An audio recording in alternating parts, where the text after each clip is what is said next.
Hello friends, आप सभी का हमारे यूट्यूब चैनल पर स्वागत है। जैसा कि आप सभी ने हमारे पिछले वीडियो में देखा था कि हम संधि पढ़ा रहे थे।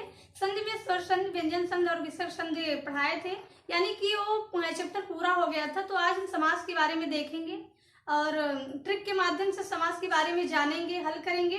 तो यदि आप हमारे पिछली वीडियो को ना देखे हो तो नीचे डिस्क्रिप्शन में लिंक दिया गया है, वहां से आप देख सकते हैं। तो आइए हम देखिए कि समास क्या होता है। तो समास कितने शब्दों से मिलकर बना है? समास दो शब्दों से मिलकर बना है, सम प्लस अस और घय प्रत्यय से मिलकर। सम का मतलब होता है भली प्रकार, अस मतलब फेंकना। तो समास समास का शाब्दिक अर्थ क्या होता है? संक्षिप्त होता है। अब इसका परिभाषा हम जानेंगे कि क्या होता है। तो आइए देखिए, जब दो या दो से अधिक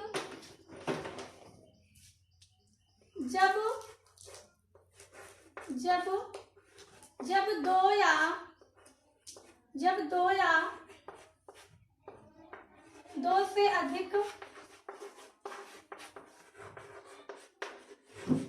दो या दो से अधिक पदों के बीच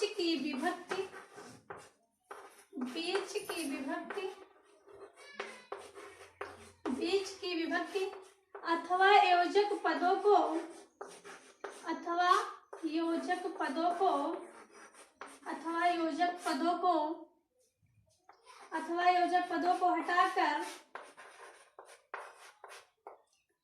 हटाकर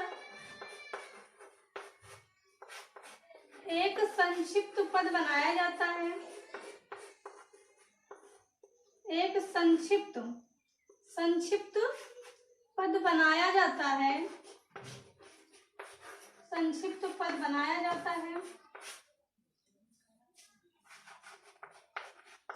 पद बनाया जाता है। तो उस संक्षिप्त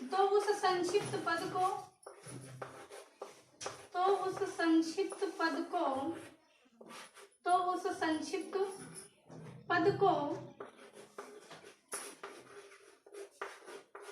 समास कहते हैं।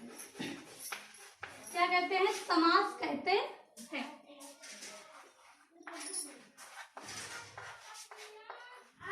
संक्षिप्त पद को ही क्या कहते हैं? समास कहते हैं।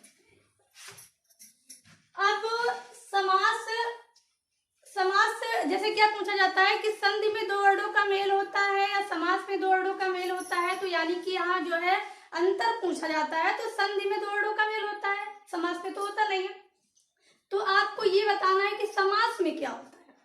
समास में दो पदों का योग होता है। समास में दो पदों का योग होता है, इसमें दो वर्णों का मेल नहीं होता, इसमें दो पदों का योग होता है। और समास को तोड़ना क्या कहलाता है? समास को तोड़ना समास विग्रह कहलाता है। और संधि को तोड़ना क्या कहलाता है? संधि विच्छेद कहलाता है। तो आइए देखिए कि समास के कुल कितने भेद हैं। अगर ये नोट हो गया हो तो इसको मिटा दें। नोट हो गया? चलिए ठीक है, बहुत अच्छा।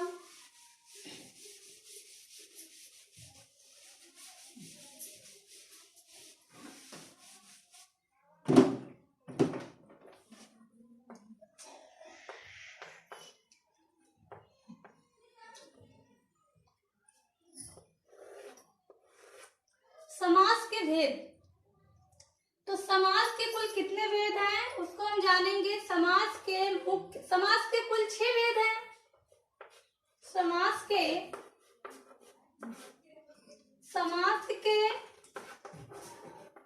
कुल 6 भेद हैं। कितने भेद हैं?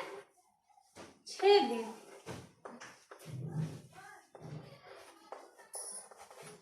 समास के कुल 6 भेद हैं। पेपर में आता है तो सारे लोग क्या जानते हैं? 6 भेद जानते हैं, 4 बहुत कम लोग जानते हैं। यानी कि पेपर में आता है तो पूछा जाता है समास में कुल कितने भेद हैं? 4 हैं, 6 हैं, 5 है या 3 है। तो तुरंत जो है इसी पे क्या कर देते हैं? सही का निशान लगा देते हैं।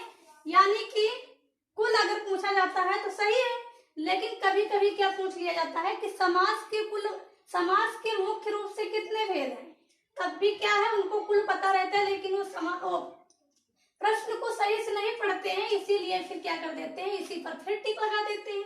लेकिन अगर मुख्य पूछा जाएगा तो हम क्या लगाएंगे, 4 लगाएंगे। अगर कुल पूछा जाएगा तो हम कितना लगाएंगे, 6।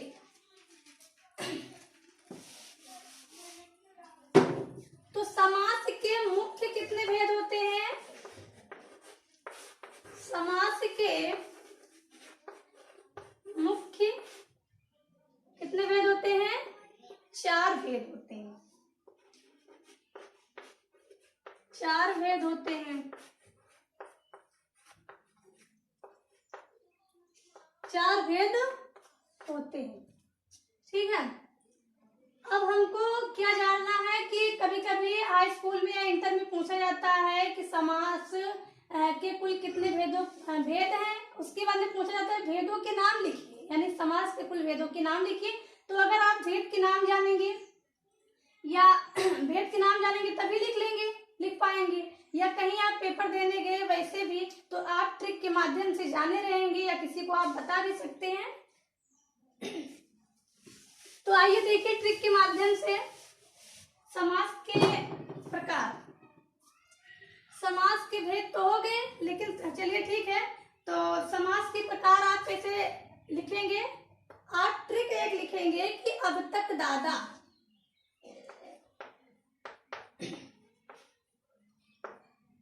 क्या है, अब तक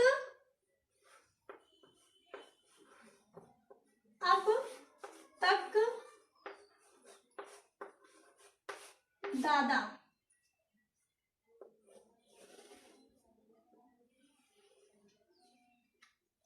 ये क्या है, ट्रिक है, अब तक दादा। तो इसको हम निकालेंगे, यानी जब यही हमको याद रहेगा तो हम समास के कुल भेदों के नाम बता लेंगे। तो आज से क्या रहेगा, अव्ययी भाव समास। आज से अव्ययी भाव समास, अव्ययी भाव समास। बाद से बहुव्रीहि समास, बाद से बहुव्रीहि समास। ता से तत्पुरुष समास, ता से तत्पुरुष समास।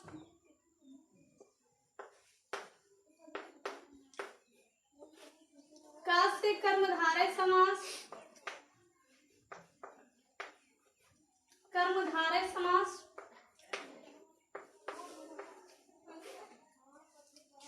फिर क्या है, द्वंद्व समास, द्वंद्व समास, द्वंद्व समास। और इसके आगे क्या है कि द्विगु समास। तो यानी हमारा पहला हो गया, दूसरा, तीसरा, चौथा और 5वां, छठा हमारा बाकी है। अब इसको अगर आप नोट कर लिए हो तो इसको मिटा दें। एक और बाकी है, उसको नोट कर लीजिए।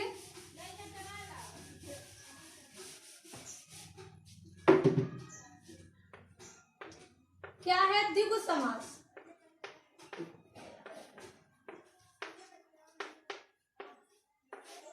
द्विगु समास। तो आपके ये 6 जो है, कुल 6 भेद हैं। 6 भेद का ट्रिक क्या है, अब तक दादा, यानी अब तक दादा याद किए रहेंगे तो आप आसानी से कहीं भी बता सकते हैं, कहीं भी लिख सकते हैं। तो आइए देखिए ट्रिक के माध्यम से कि हम उसको कैसे हल करेंगे। तो इसको आप नोट कर लिए हैं तो हम इसको मिटा दे रहे हैं।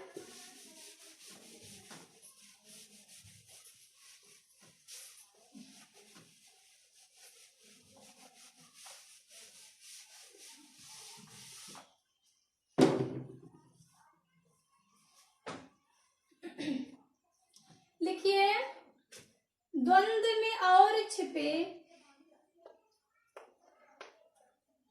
द्वंद्व में और छिपे,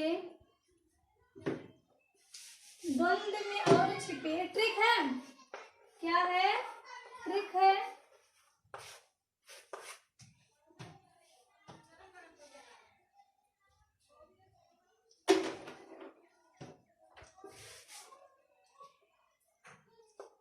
द्वंद्व में और छिपे द्वंद्व में और छिपे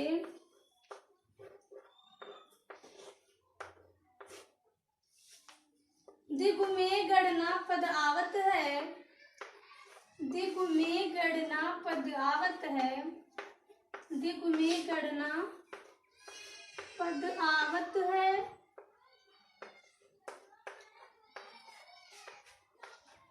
दिगु में गणना पद आवत है। बीच में कारक चिन्ह छुपे, बीच में कारक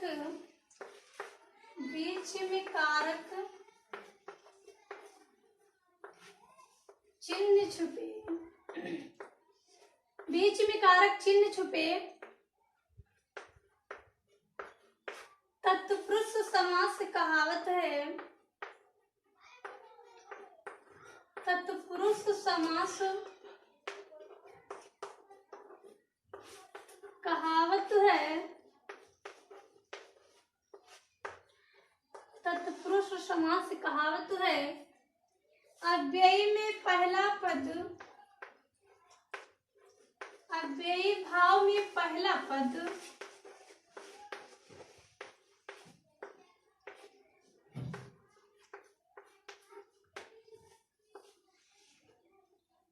अव्ययी भाव में पहला पद मुख्य प्रधान रहे,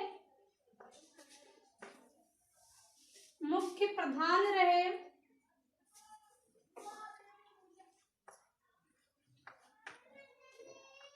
मुख्य प्रधान रहे।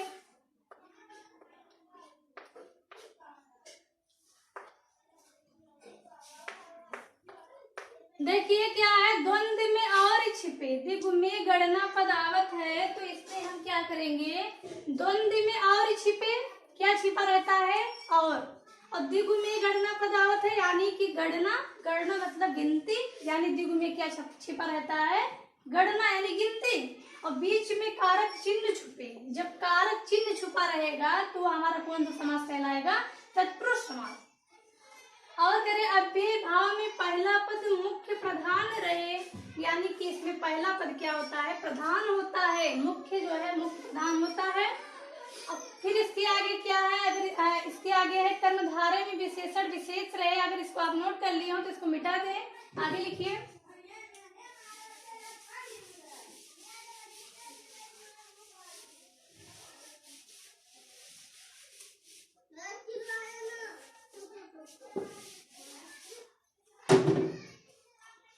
आगे लिखिए, कर्मधारय में विशेषण विशेष रहे, कर्मधारय में विशेषण विशेष रहे,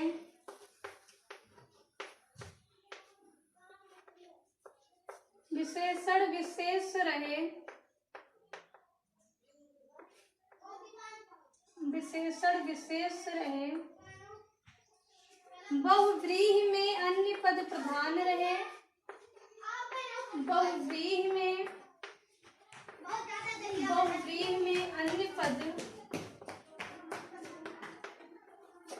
अन्य पद प्रधान रहे,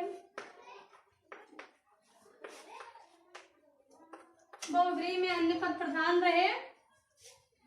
ये सब समास के भेद कहलावत है, ये सब समास के भेद, समास के भेद कहलावत है।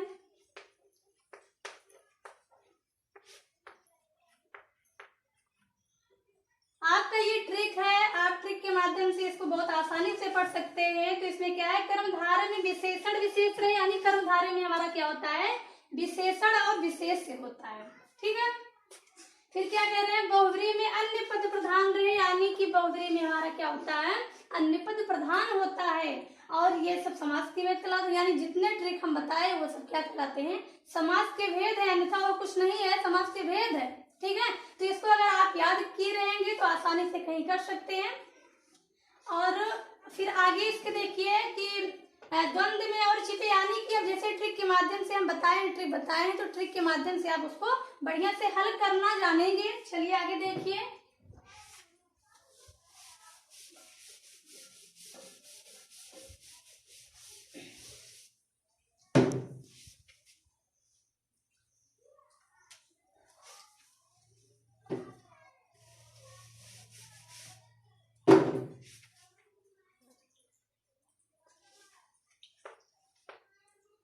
क्या था? द्वंद्व समास। ट्रिक में कैसे? द्वंद्व में और छिपे। ठीक है, तो द्वंद्व में और छिपे यानी हम द्वंद्व से पहले पढ़ना शुरू करेंगे। तो सबसे पहले इसमें क्या है कि इसमें इसे बता दे रहे हैं, आप लिख लीजिए। तो क्या है इसमें? द्वंद्व में दोनों पद प्रधान होते हैं, यानी द्वंद्व में, चलिए लिख लीजिए, द्वंद्व में दोनों पद, नोट कर लीजिए, द्वंद्व में द्वंद्व समास में दोनों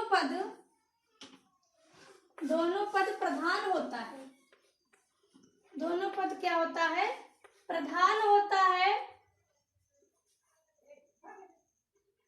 द्वंद्व समास में दोनों पद प्रधान होता है। ठीक है, अब इसमें क्या है, यानी कि द्वंद्व समास में जो दोनों शब्द रहते हैं आपस में क्या होते हैं? विपरीत शब्द होते हैं। तो जैसे कहा जाए,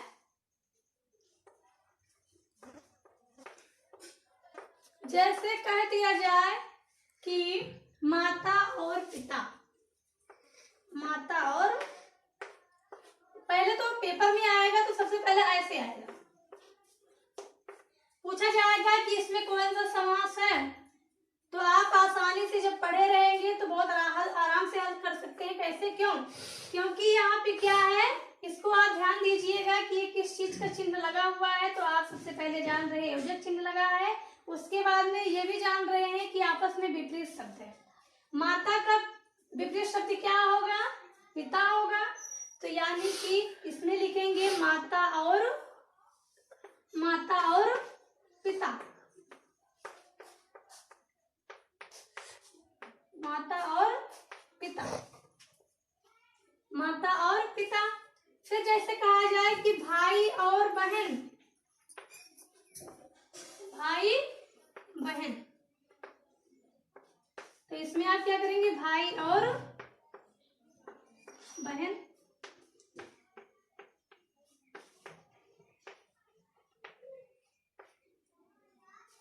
इसमें क्या है कि जैसे ये जो चिन्ह लगा है तो इसको आप जान ही रहे हैं, लेकिन इसके बदले हम क्या कर रहे हैं? इसके बदले हम क्या कर रहे हैं? और शब्द लिख रहे हैं, यानी इसके स्थान पे हम और लिखेंगे तो हमारा क्या हो जाएगा? भाई और बहन। अब इसके आगे फिर लिखिए, जैसे कह दिया जाए राधा, राधा का क्या होगा? विलोम शब्द कृष्ण होगा ना, राधा और क्या हो जाएगा? राधा और कृष्ण।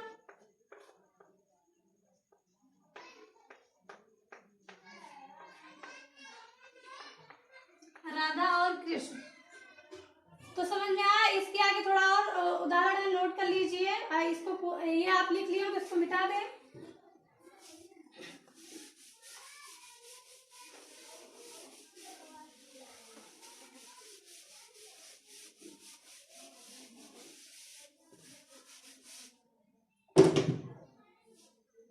जैसे कह दिया जाए रोटी, रोटी का क्या होगा? दाल होगा। यानी यहाँ भी हमको विपरीत शब्द आए, यानी कि हमको यहाँ भी योजक चिन्ह मिला है, तो हम यहाँ क्या करेंगे? रोटी और दाल लिखेंगे, रोटी और दाल।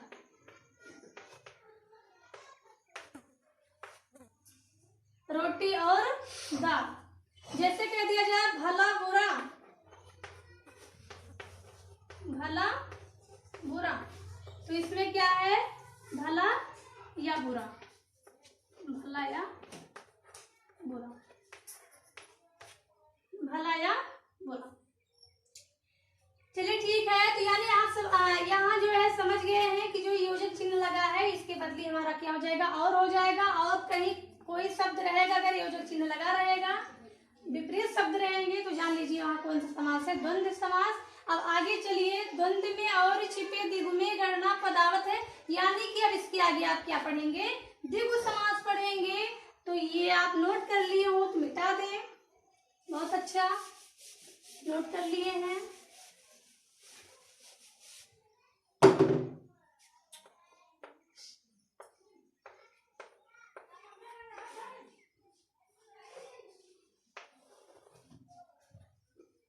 द्विगु समास, द्विगु इसमें क्या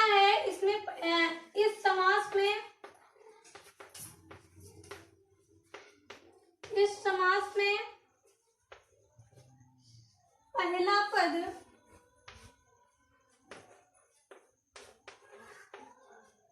संख्यावाची होता है, इस समास में पहला पद संख्यावाची होता है, इस समास में पहला पद संख्यावाची होता है। दूसरा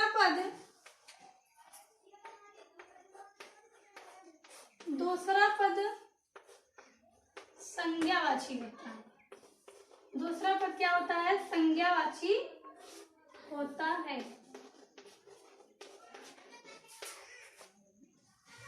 जैसे कह दिया जाए कि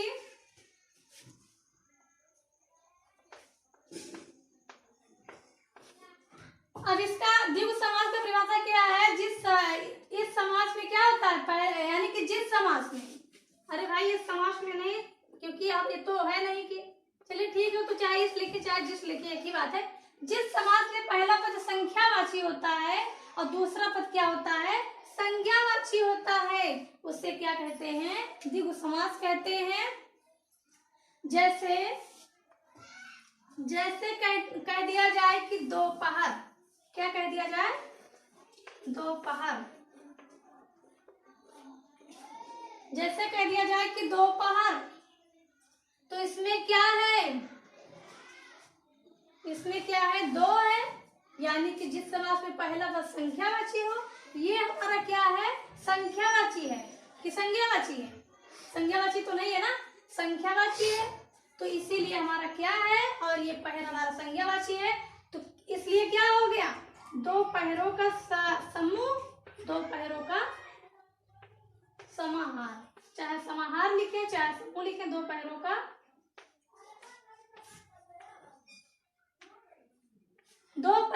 समूह। तो यहाँ हमारा क्या है? दो है ना, गिनती वाला शब्द है, और जिस शब्द के आगे हमको गिनती मिलेगा वो हमारा कौन सा समास हो जाएगा? द्विगु समास। अभी इसके आगे और उदाहरण देखिए, नोट कर लिए हैं?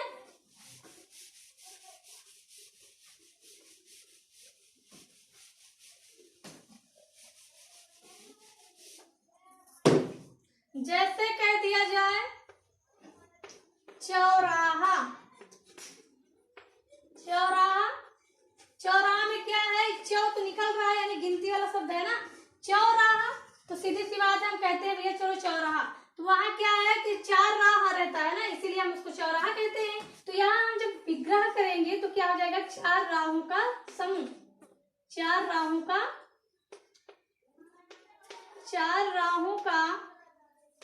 समूह।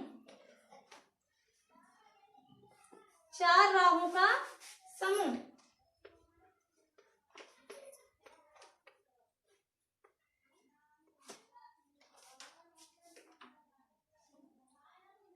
चार राहों का समूह।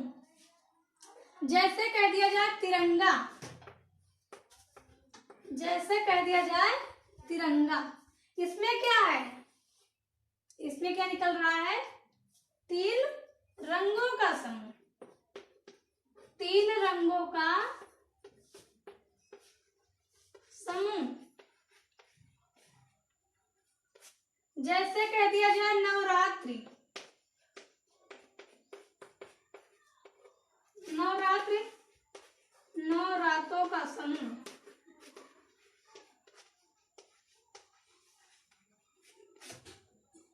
इसमें न निकल रहा है ना, सीधा सीधा निकल रहा है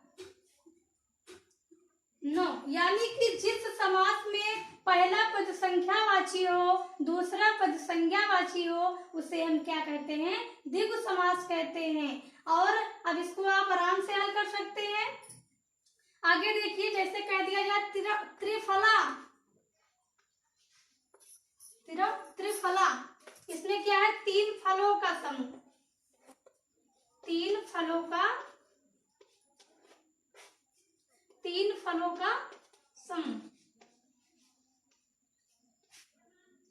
तो ये आपका क्या हो गया? इसमें त्रि मतलब तीन हो गया। समझ में आ गया ना कि अब जो है जिसके आगे हमारा गिनती रहेगा वो हमारा द्विगु समास हो जाएगा। अब इसके आगे हमारा तत्पुरुष समास लेक्चर 2 में रहेगा। तो अगर आप आज का वीडियो हमारा अच्छा लगा हो तो प्लीज लाइक करिए, शेयर करिए, सब्सक्राइब करिए। Thanks for watching.